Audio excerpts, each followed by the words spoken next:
এবার ঈদে আসছে অনন্ত জলিল ও চিত্রনায়িকা বর্ষার নতুন সিনেমা। চলুন আমরা সবাই বিস্তারিত জেনে নিই। নিউজটি করেছে দৈনিক বাংলা। অনন্ত জলিল ও বর্ষা অভিনীত কিল হিম সিনেমার টিজার মুক্তি পেয়েছে 12ই এপ্রিল। টিজারটিতে অনন্ত জলিল তার ভেরিফাই ফেসবুক অ্যাকাউন্টে শেয়ার দিয়েছেন। এখন পর্যন্ত টিজারটি দেখেছেন 23 লাখ মানুষ। তবে টিজারটিতে প্রতিক্রিয়া দেওয়ার ঘরে অর্ধেকেরও বেশি মানুষ হাসির প্রতিক্রিয়া দিয়েছেন। সেটা প্রায় 55,000-এরও বেশি। যা নিয়ে সমালোচনা হলেও অনেকে মন্তব্যের ঘরে অনন্ত জলিলের প্রশংসা করছেন।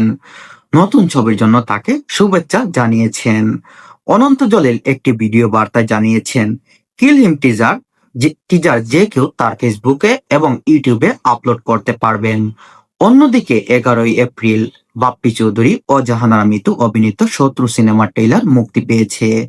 22 মিনিট 21 সেকেন্ডের ট্রেইলার বাপ্পি ফেসবুক পেজ থেকে দেখা হয়েছে 6 লাখেরও বেশি। টিজারটিতে রিয়েকশন আসে 23,000 মানুষেরও।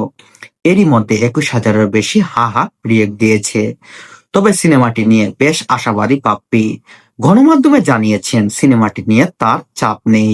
তবে হল কেন্দ্রিক রাজনীতি না থাকলে তার সিনেমা খুবই ভালো চলবে। এছাড়াও আলোচনা রয়েছে অভিনেত্রী আব্দুল নূর, সজল ও পূজা চেরি অভিনীত জিন সিনেমা।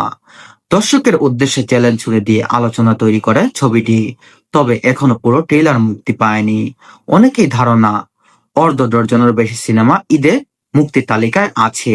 শেষ 4-5টি বেস্ট সিনেমায় মুক্তির সম্ভাবনা নেই। তবে এই তালিকায় থেকে কোন সিনেমা বাদ পড়বে সেটাই এখন দেখার বিষয়।